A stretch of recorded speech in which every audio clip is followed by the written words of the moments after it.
Bitch. Who? Yeah, I mean, nah, you know. What? And I love you. What? Where are you going? Well, what? I heard what you said at I first. love you. Where are you going? Are you going home? Yeah. Bitch. Who? What's going on? I can tell you this. If you ask this young lady, is she intelligent, she'll look you dead in your eyes and say yes. I know now what. I can tell you this. If you ask this young lady, is she intelligent, she'll look you dead in your eyes and say yes. I know now what. I can tell you this. If you ask this young lady, is she intelligent, she'll look you dead in your eyes and say yes. If you ask her, does she have manners, she'd say yes. But she's been interrupting and she's been rude and unruly this whole time, which is why I have to address it. Because too often guys will look at her and say, you know, she's attractive. I want to smash, and because they want to smash, they're about to start tap dancing and like being real nice. And because they never told her the truth, she doesn't even know the truth. Recently, I was in Mallorca in Spain, right? I met this gorgeous Romanian chick, and she says, "Hey, how old do you think I look?" I'm over here with my video editor. You heard me? I got her on. She takes me on IG. She says, "How old do you think I look?" And I was like, "Dude, bro, how old do you think Shorty look?" He's like, "Bro, she look like she at least this age." I'm like, "Yeah, I agree." And he's like, "What you gonna say?" And I'm like, "Not that." That's the point. You get lied to, then you get smashed and dashed. And at the end, you're wondering why, because you have no sense of reality. And why does the lie work on you? Because you want to be lied to. I can tell you this.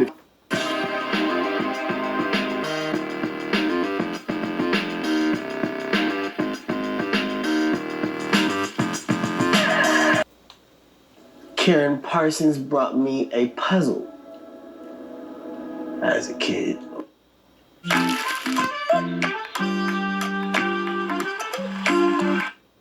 Karen Parsons brought me a puzzle as a kid on the set. I went to do the puzzle in Damon's trailer, and it started rocking.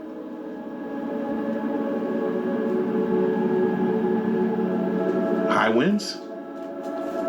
It was just moving, and when I went to the room that they were in, and they were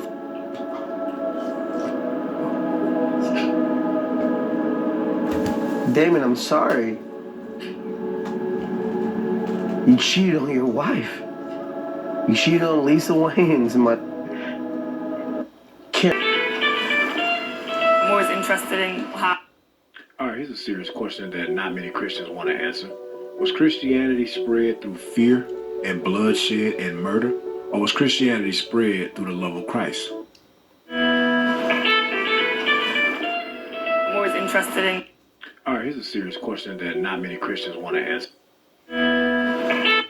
All right, here's a serious question that not many Christians want to answer. Was Christianity spread through fear and bloodshed and murder? Or was Christianity spread through the love of Christ? Let's talk about it. Exhort servants to be obedient to their own masters, and to please them well in all things, not answering, "Ye that shall blaspheme against the Holy Ghost hath never forgiveness for their iniquities." Be obedient to your master. Not with eye service, but man pleasers, and as the Son of Christ, doing the will of God. The Christianity that you know today, that many people claim to be a part of, that they claim to love all of a sudden, how did it get started? In America in particular. How did Christianity get started? Were the Native American Indians following Christianity? Were the so-called Hispanics following Christianity? The blacks that came... All right, here's...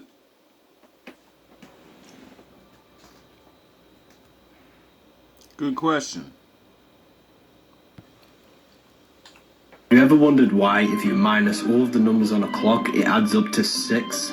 Well, here's why.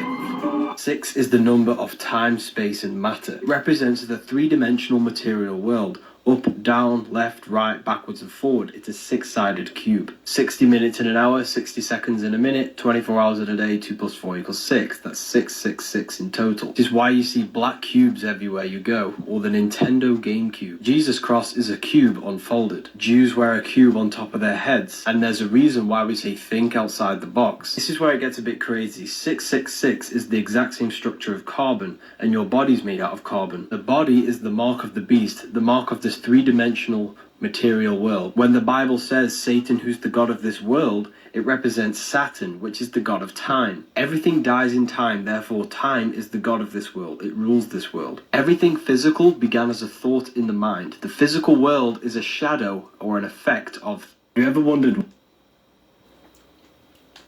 Gruntle.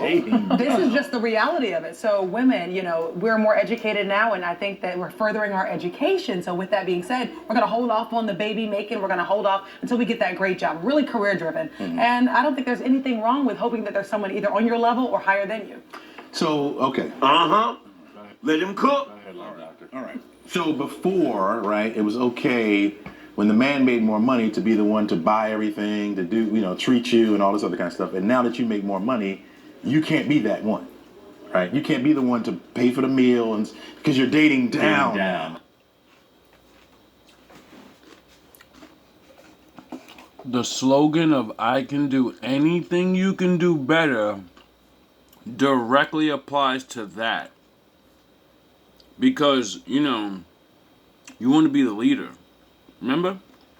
Now, if you can't lead a household the way a man leads it and how a man leads it, why would you, do you understand that? It's the easiest thing to do, you know? And men, you know, have to get a lot of things to be the leader. And that's why they set the rules. So we said, okay, you could work, you can be the leader. And then you only want another leader. I thought you could do anything I can do better. Go be a family man. Oh, I mean family woman. You have the money. To me, by this particular study, I have to date down now. What is that? Let him cook now. I wanted to make more money. If there is a responsibility with making more money, first of all, I don't believe in any of it.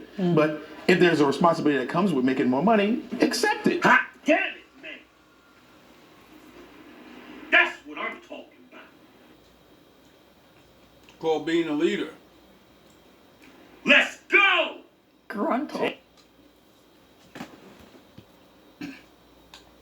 Ooh, this was a good one. Why does the God of the Old Testament appear to be ruthless and angry, but the God of the New Testament, which is still the same God, appears to be loving and caring? Check this out. Why did the God of the Old Testament command his people to kill, burn, and destroy other nations? Yet in the New Testament, Jesus portrays God as a full embodiment of love and peace.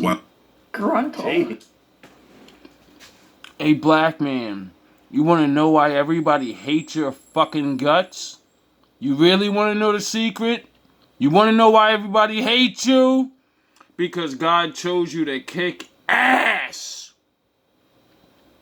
And you did. And they remember. You know how they say, never forget? They never gonna forget that God chose us to regulate the world. You know, because he did it himself. And when he judges... You remember the flood thing? You remember Sodom and Gomorrah? He just starts wiping motherfucking... You get it? So, he said, let me be nice and give these mortals a chance. And if I send these men that are my representatives, they always send the good guys first. The talkers. And you know, like Moses and everything. And then they kill them. Or say, no, we'll do whatever we want. There's rules to it. There's not, oh, God just told me to go do. No, you have to go with peace and say, yous are doing wrong. And then prove it to them. And then when you start solving their, you know, problems and stuff, they'll be like, wow, these guys are fucking smart. They're really strong. And they're not trying to destroy. They're actually trying to help. But they don't look at it like that. They look at it as... You're crazy, because we follow gods and demons and all these things, and we don't believe you. You just followed another god and he told you to destroy us. This is the fucking big secret.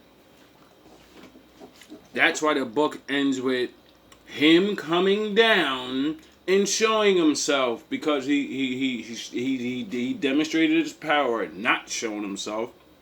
He demonstrates his will through the people, and then, you know, nobody keeps believing that, you know, he's the one. This is just the Oh, this was a good one. Why does the God of the Old Testament appear to be ruthless and angry, but the God of the New Testament, which is still the same God, appears to be loving and caring? Check this out. Why did the God of the Old Testament command his people to kill, burn, and destroy other nations? Yet in the New Testament, Jesus portrays God as a full embodiment of love and peace. While this is undoubtedly one of the most popular questions in the atheist world, the answer actually lies in both the mission of Jesus and the Israelites in the Old Testament. There's no way God would tell man to destroy other men. There's no way. That has to be a wicked God. There's no way. Well, maybe this will make sense to you.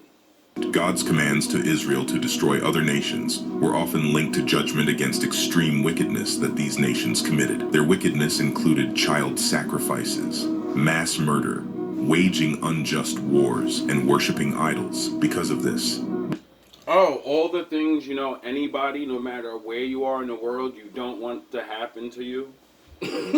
Right? Sound the horns, my daddy's in the building. Now, aren't all those things that no matter who you are, no matter what you believe in, even if you have the right to fight with each other, you don't want to be totally destroyed. You don't want your children to be taken advantage of. You don't want these things. And, you know, there were people that believed in spirits that said, that's the way.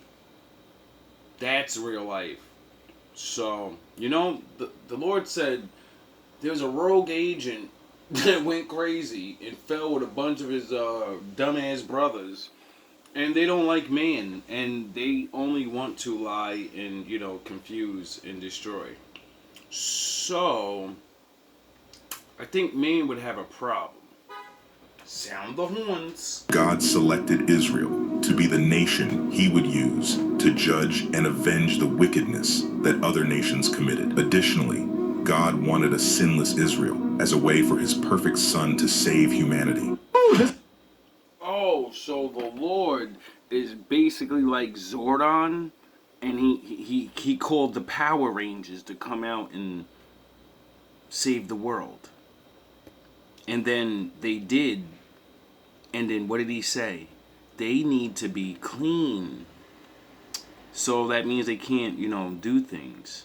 And, you know, just because the Lord chooses you doesn't mean you're not an ignorant ass man that can be tricked.